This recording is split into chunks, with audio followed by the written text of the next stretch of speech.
जवाहरलाल नेहरू कृषि विश्वविद्यालय का पेंशनर एसोसिएशन की नवीन कार्यकारिणी गठन का शपथ ग्रहण समारोह का आयोजन किया गया। जवाहरलाल नेहरू कृषि विश्वविद्यालय के कुलपति जी आज शपथ ग्रहण समारोह में शामिल हुए हैं।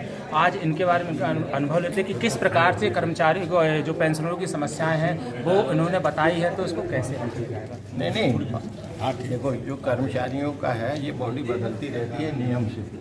इसमें नियम है कि जो अपना कार्यकारिणी पूरी कर चुकी होती है तो अगली कार्यकारिणी के लिए नियमानुसार उनके चुनाव होते हैं। चुनाव उपरांत वो बॉडी गठित होती है तो फिर उसको अपना शपथ ग्रहण का वही आज कार्यक्रम था और उसके हिसाब से नई बॉडी है बधाई भाई तुमको कार्य शुरू कर दिए। विभिन्न जो समस्याएं हैं उसमें अलग अलग स्तर पर चर्चा करके और जो भी और रास्ता सुलभ हो सकता है उसका रास्ता निकालते हैं।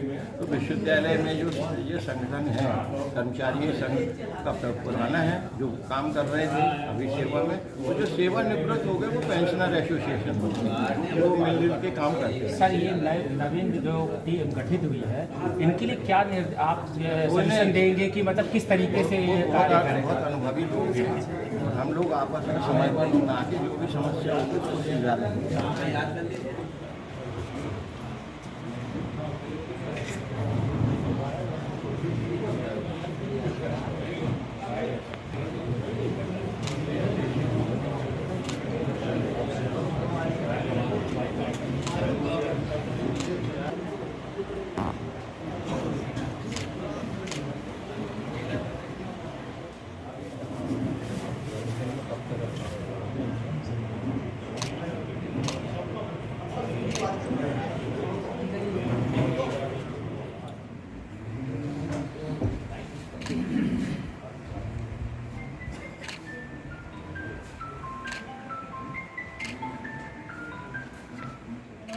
देशमुख विश्वविद्यालय के विज्ञान विश्वविद्यालय के माननीय कुलपति प्रोफेसर मनदीप शर्मा जी का स्वागत संतोष पटेल जी द्वारा आर्य घोषक जी के द्वारा किया जाएगा।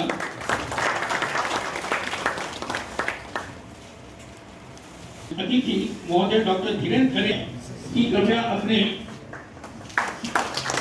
पास आ जाए।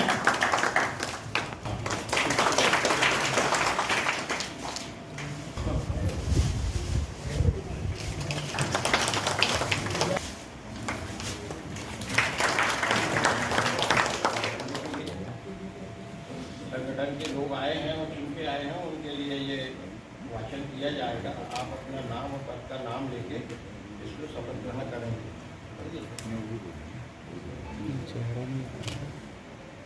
मैं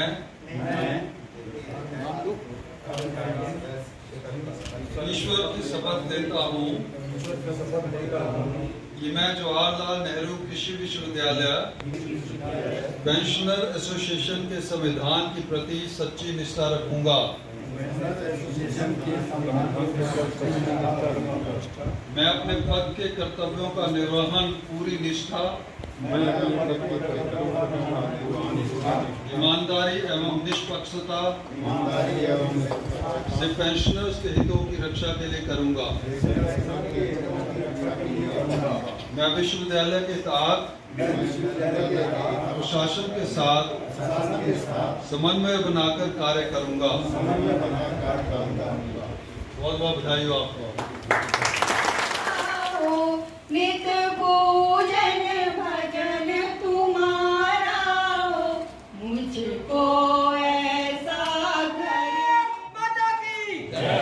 वंदे वंदे वंदे। धन्यवाद सर।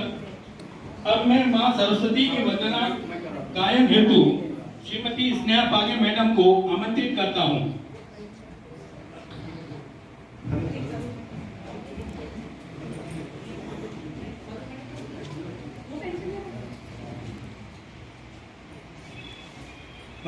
सरस्वती वंदना। हम इस समय मौजूद है जवाहरलाल नेहरू कृषि विश्वविद्यालय में, जहां पर नवनिर्मित पेंशनर एसोसिएशन का जो चुनाव संपन्न हुआ है इसके बाद शपथ ग्रहण समारोह आयोजित किया गया है। इसमें नवनिर्वाचित जो है अध्यक्ष के रूप में संतोष पटेल जी हमारे साथ मौजूद है। इनसे हम जानेंगे कि पेंशनरों की जो पूर्व में समस्याएं रही हैं और तो जो समस्याओं को किस प्रकार से जो विश्वविद्यालय प्रबंधन तक पहुंचाएंगे, उसका कैसे निराकरण करेंगे। ये पटेल साहब, ये आप बताएं कि जो किस तरीके से इनसे जो समस्याएं हैं पेंशनरों की जो पूर्व में भी आई, आप कर्मचारी संघ के अध्यक्ष भी रह चुके, तो किस तरीके से इस पेंशनर को समस्या को आप विश्वविद्यालय प्रबंधन तक पहुँचाएंगे। मंचा सिंह हमारे अतीत हमारे कुलपति महोदय मौजूद थे। हमारे से विभाजित चिकित्सा विश्वविद्यालय के कुलपति भी मौजूद थे। उनकी भी समस्या जो हमारे विश्वविद्यालय की समस्या है वही वहाँ की समस्या है।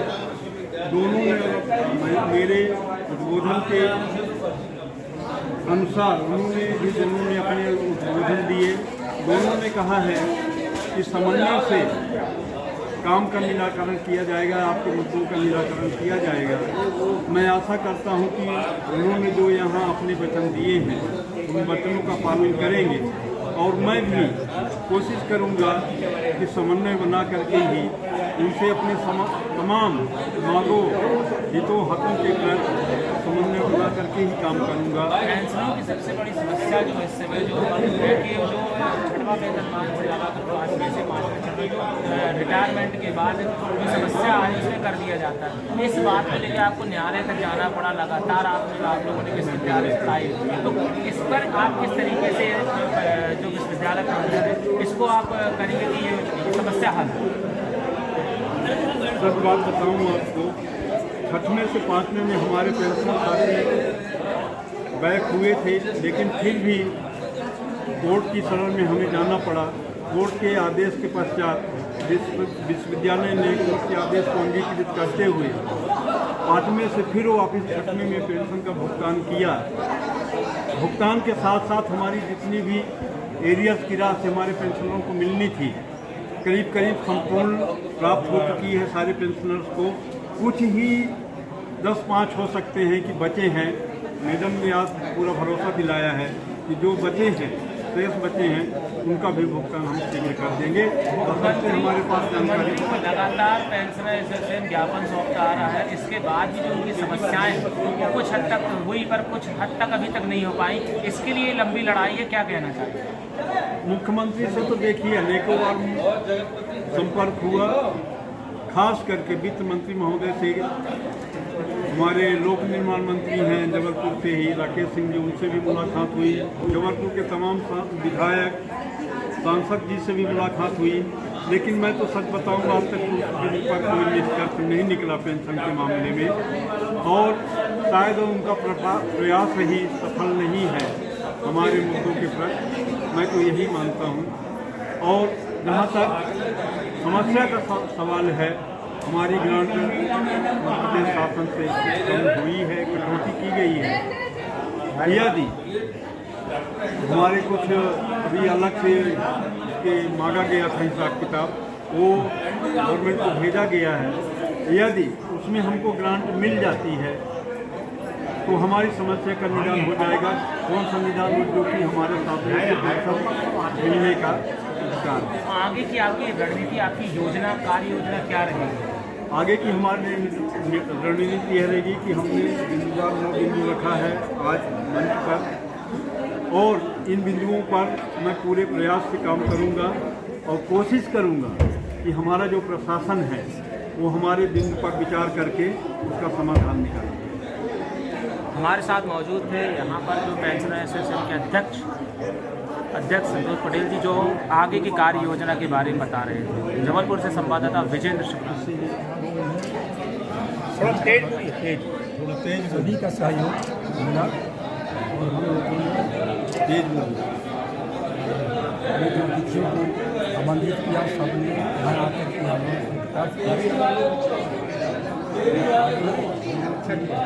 पेंशनर के लिए जो योजनाएँ हैं, जो समस्याएं अध्यक्ष महोदय ने गिनाई हैं, उन समस्याओं के लिए हम पेंशन अलग अलग समस्याओं के आधार पर बांटेंगे और प्रशासन से मिल करके उनके निराकरण के लिए प्रयास करेंगे।